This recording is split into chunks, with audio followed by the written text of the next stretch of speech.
وَلَقَدْ أَرْسَلْنَا رُسُلًا مِّن قَبْلِكَ مِنْهُم مَّن قَصَصْنَا عَلَيْكَ وَمِنْهُم مَّن لَّمْ نَقْصُصْ عَلَيْكَ وَمَا كَانَ لِرَسُولٍ أَن يَأْتِيَ بِآيَةٍ إِلَّا بِإِذْنِ اللَّهِ. أعوذ بالله من الشيطان الرجيم. بسم الله الرحمن الرحيم. الحمد لله والصلاة والسلام على رسول الله ثم أما بعد. السلام عليكم ورحمة الله وبركاته. Allah subhanahu wa ta'ala hammamizni Qur'oni Karimdagi payg'ambarlarning qissalaridan yaxshi foydalanib, bu payg'ambarlarningki da'vatidan olgan tajribalardan dunyoda shu chog'dagi insonlardan duch kelgan har xil maydonlari, har xil pozitsiyalardan yaxshi ibrat darslarni ilib, hayotimizda payg'ambarlarning izidan besib mengishni nasib qilsin. Bugun Qur'oni Karimdagi qissalar degan mush tema haqida inshaalloh aqoslar bilan xalqimiz bilan o'rtoqlashamiz. Qur'oni Karim hammamiz bilgandek, musulmonlar hammasi degidek biladi. Qur'oni Karimni o'qib bo'lganlar biladi. Asosi uchdan bir qismi degidek burunqi payg'ambarlarning, ummatlarningki, burun o'tgan insonlarningki vaqaliklari bayon qilingan Qur'oni Karimda. Nayt jiq. Nima uchun desa, inson odatda burunqilarning beşirin o'tgan vaqaliklarni yoki ishlarni xalq beşirin o'tkazgan tajribalarni o'qigan vaqtda, anglagan vaqtda insondan ayet uning qiziqish, uning oxirisi nima bo'ldigando deb oxiriga tushishga shundoq aldiraydigan hissiyat tuyg'u bo'ladi. Shu Qur'oni Karimda nurg'un ta Adem alayhissalomdan tortib bizning payg'ambarimiz Muhammad sallallohu alayhi va sallamgacha mush orliqda o'tgan payg'ambarlar va shu zamondagi insonlarning payg'ambarlarga tutgan pozitsiyalari qandoq bo'lgan mushaqti shu nurg'un suralarda alohida to'xtalgan. Shuning uchun bugun mush Qur'oni Karimdagi qissalardan biz qandoq foyda olamiz degan mushu tema to'xtalamiz.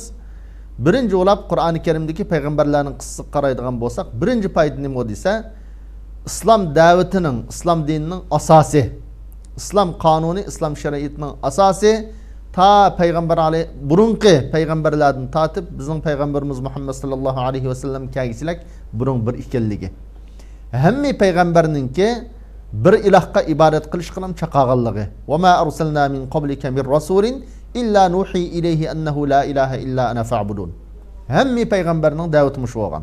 Shu mush oyat payg'ambar Allah subhanahu va taala Muhammad sallallohu alayhi va sallam biz sizdan ilgari avatgan payg'ambarlarning hammasiga vahiy qildik. Nima deb desa, ibodat qilishga loyiq ilohning bir ekanligi, shu iloh qilam ibodat qilinglar, ya'ni men ibodat qilinglar deb Allah subhanahu va taala o'zining birligi va shu bir iloh qilam ibodat qilishga buyurganligini bizning payg'ambarimizga bu vahiy orqali bildirgan.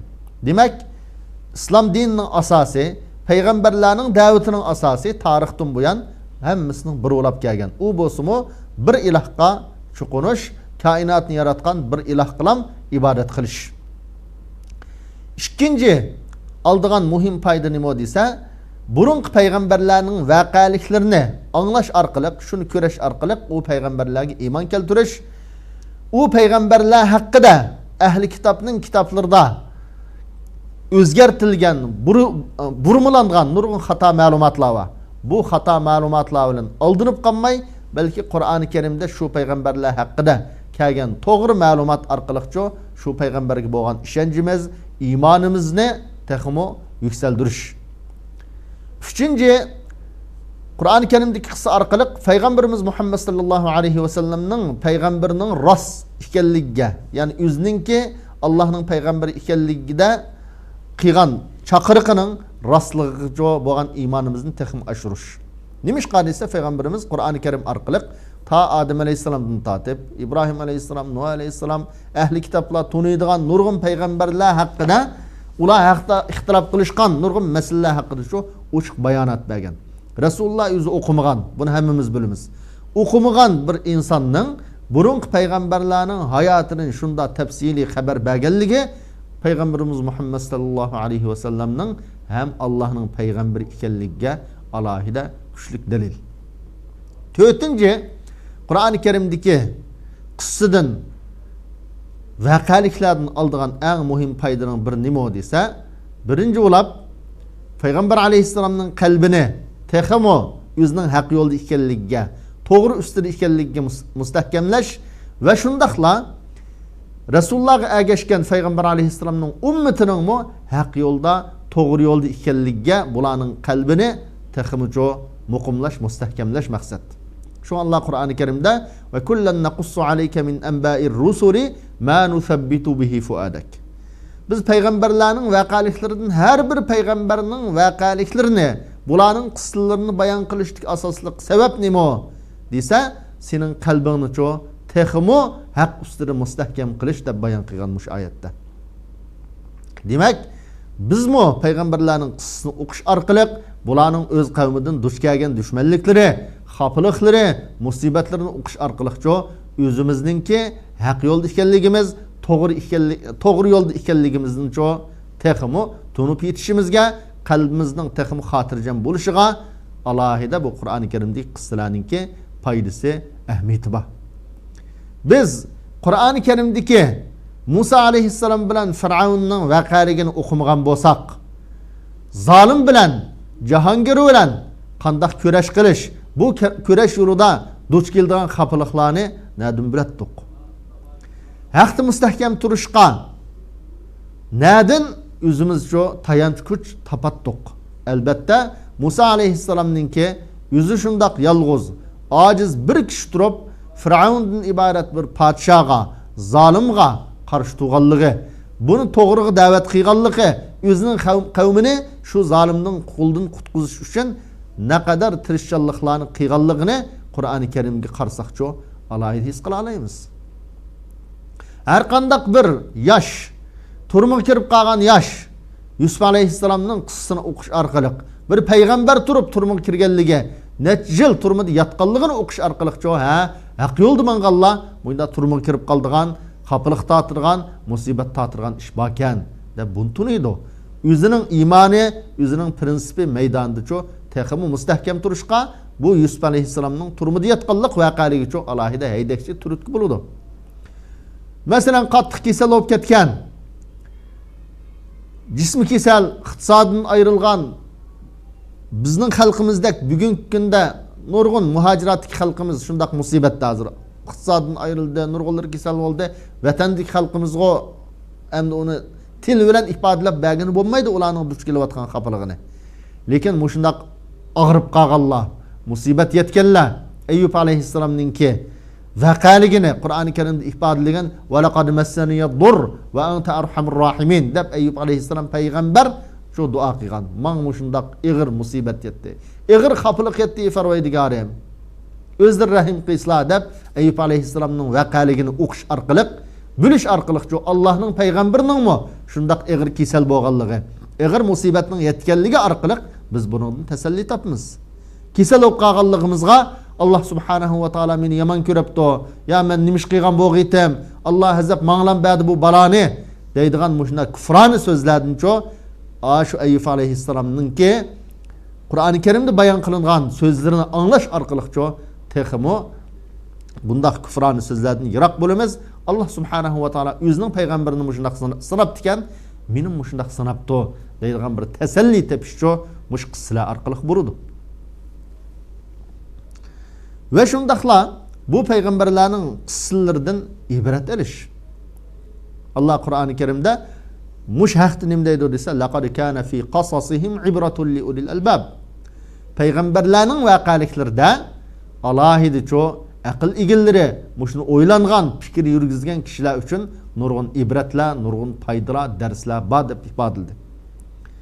Biz Nuh alayhissalomning o'zining qavmini necha ming yilga yaqin 950 yil da'vat qilganligi, shundaq da'vat qilsa ozg'ina odamning musulmon bo'lganligi, jiq odamning qarshi turganligini Qur'oni Karim orqali bilgan vaqtimizda islom da'vatiga bo'lgan muhabbatimiz taxim ashuru. payg'ambar da'vat qilsa shundoq jiq odamlar inkor qilibdi ekan, jiq odamlar buni iymon keltirmabdi ekan.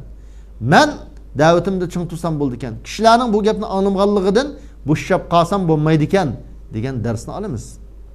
Va uningdan boshqa nurg'un payg'ambarlarning hayotidan cho nurg'un ibrat, nurg'un foydalarni olaymiz mush orqali. 5-chi alohida muhim foydalarning biri nima desa, bu payg'ambarlarni dushmanlar tip-yiltizdan qurtib, bularni yo'qitib bo'lanmagan. Az sandikilardan o'ltirib etganlari bor, bir 2-3 payg'ambar, lekin o'ltirib etgan bilan bularning da'vatining ta'sirini yo'qitib bo'lanmagan. Jiq payg'ambarlar asosliq dunyo hayotidami ustunlik g'albida va shundaqla albatta qiyomatdamicho bular g'alba qiladi. Shuning uchun buningdan nima dars olamiz desa, islom da'vati qarshi turayotganlar, musulmonni yo'qtiman da'vat qilganlar, inshaalloh Turkiston xalqini yo'qtiman da'vat qilganlar o'zining maqsadiga yetolmaydiganligini mushu payg'ambarlarning vaqalaridanmicho biz olalaymiz. Bu foydani olalaymiz. Payg'ambarlarga qarshi turganlar shu payg'ambarlarni yo'qitib bo'lanmagan, payg'ambarlarning da'vatini cheklab bo'lanmagan. Allah subhanahu va taolo shu Qur'oni Karimda inna lanansuru rusulana vallazina amanu fil hayatid dunya va yawma yaqumul ashhad.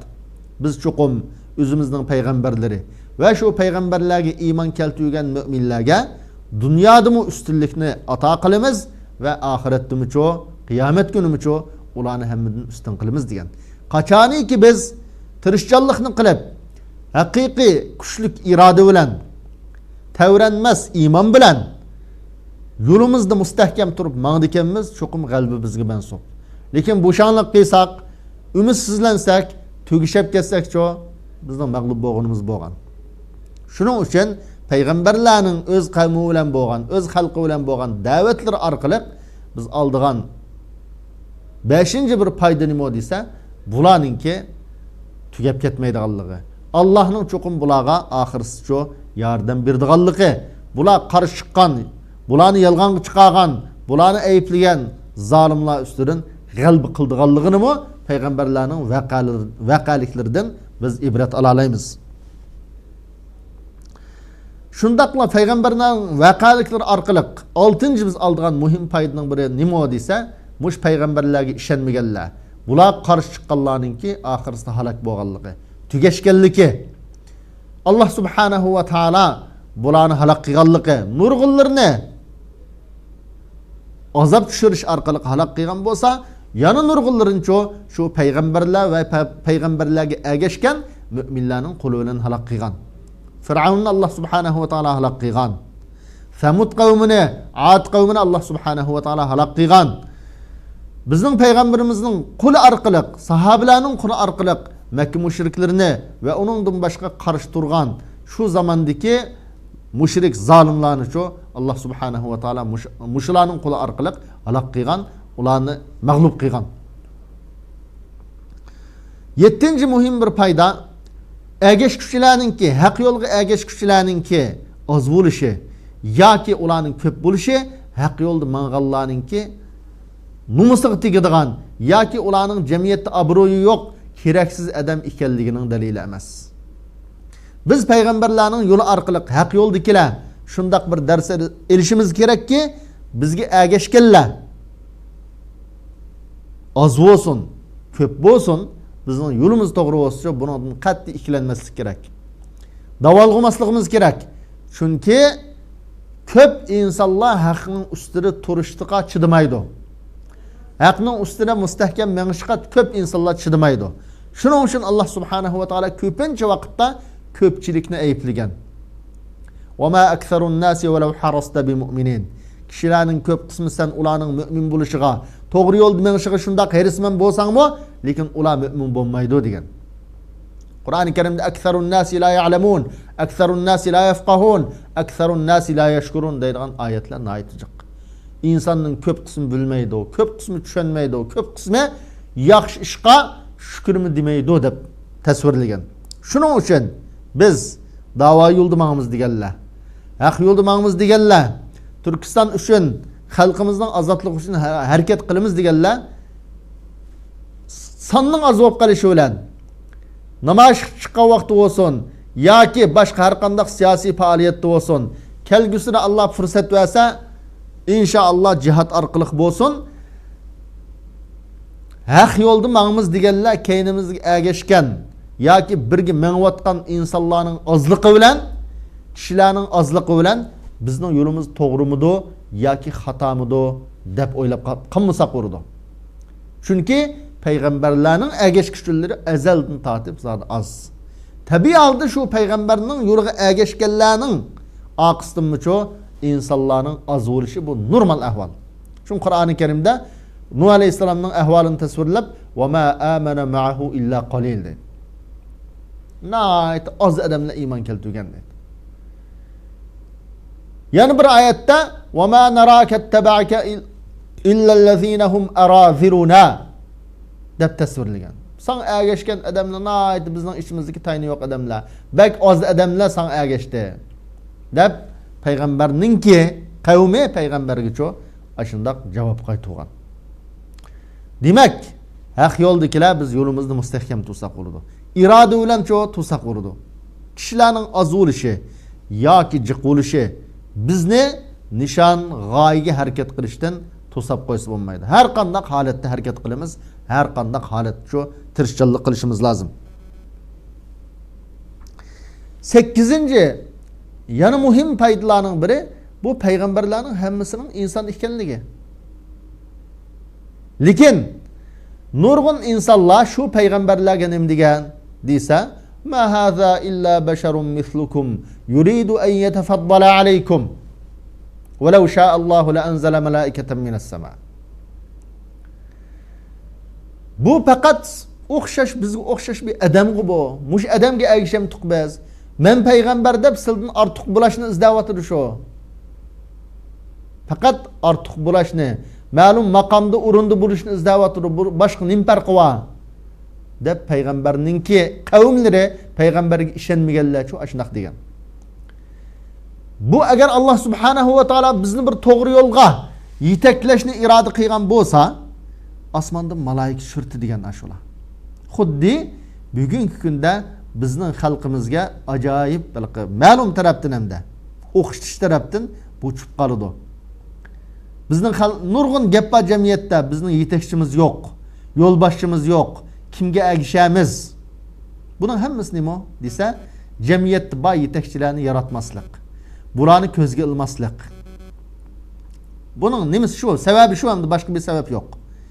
Shuni aniq bilaylikki, bizga bizni yetaklash uchun malaika tushmaydi. Bizga bizni yetaklash uchun biz cho'ng bilgan, o'lib ketgan Sabit Damonlar rahimahulloh qayta tushmaydi. Abduqodir Damonlar qayta dunyoga kelmaydi. Uningdan ilgari va keyingi bizga yetakchilik qilgan, bizga yo'l ko'rsatgan Abdukim Mahsum Hajim kamli bo'lsin va boshqa olimlarimiz, siyosiylarimiz bo'lsin, o'lib ketganlar qayta dunyoga kelmaydi. Shular hayot vaqtidimi? Shular ustidan nurg'un insonlarcha ashundaq bo'lmoqli gaplarni qilgan. Shularga qarshi chiqqan. Biz hozir ba'larimiz, mayli olim, mayli xalq, mayli siyosatchi hammamiz o'zaro birsimizning qadrini bilishimiz kerak. Bu xizmatni, bu davoni mush ba odam bilan qilamiz. Alloh subhanahu va taolo boshqa planetdan bir maxluq tushmaydi bizni yetaklashga. Ya malaika tushmaydi.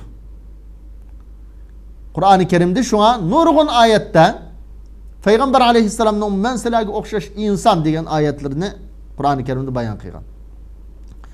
Biz ajoyib hayron ba'zi vaqtda. Voy, bu yetakchilar yoki paloni qo'mondan yoki yo'lboshchilar manda yeydikan, anda qildikan. Yemay da'vat qilish kerakmi? Keymay da'vat qilish kerakmi? Allah Qur'oni Karimda shunga va qala ar-rasul Sura Furqonda bir oyat va Makka mushriklarining payg'ambarimiz sallallohu alayhi va sallamga inkor qilishdagi sababini bayon qilgan.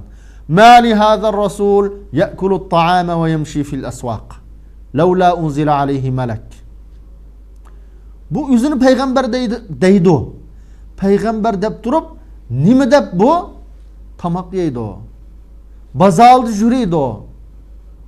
O'zini payg'ambar deb turib, bazar yürüydiğen, muşundaq tamak yeydiğen insan qandaqın peygamber ola demekçim demekçide. Eğer peygamber olsa, onun bilen bir perişte bilgisi olmamdı o. Periş düşken bolsa, andım biz bunun işini tok, dep Mekke müşrikleri muşundaq degen. Yani bizning bugün gündeki yetekçi, kumandan, ehlirim bolsun, siyasetçi olsun, xalqni yeteklep muş zulümge birgi qarşı turimiz. Bu zulümni yo'qitimiz deb harakat qilayotganlar yesin, yoki keysin, ya mashinaga chiqsin, ya yana bir ish qilsin. Bu yeganligi, keyganligi bu insonning kumandan bo'lanmaydiganligining dalili emas. Yemay yalang'och da'vat qilish kerakmi? Och holatda kishilarni yetaklash kerakmi? İnsan yeydi. İnsan çoğu yeydi. Şuna Kur'an-ı Kerim'de neticede ya'kulut ta'am deb İsa aleyhisselam'ın maşındaq süpetligen bizning Peygamberimiz Muhammed sallallahu aleyhi ve sellem'nin Kur'an-ı Kerim maşındaq süpetligen. Şunun için biz tabi halde bugünkü yetekçilerge malaikeden biz düşmeydi onu bilen tengmenip yol körsetkeni. Şuqum Allah subhanahu ve taala bergen akli, fikri, düşüncesi bilen hareket kılıp. Nurgun kemçillikler bilen, nurgun hatalıklar bilen. Lekin biz g'alaba qilish uchun, davayımızda üstünlük eriş için, düşmanımızga zarb berish uchun hammamiz mayli xalq olayli o'zaro birimizni yartib, yetakchi bo'layli birimizni hurmatlab, ahlilim bo'layli birimizning ortiqchiligini tunigan asosda hamkorlashib yashashga, xizmatni hamkorlashib qilishga biz majbur. Shuning uchun agash kuchlarning ozligi yoki bir insonning keyindan ma'lum ushaqcha gapning bo'g'anligi ma'lum bir yetakchining orqasidan bu insonninki ya shu yetakchining xato yo'lda ekanligining dalili emas. Chunki har qanday payg'ambar kelsa, shu payg'ambarning keyindan shunday gap bo'lgan. Tamoq yeydigan bu bozor mangdigan deb gap bo'lgan ayni.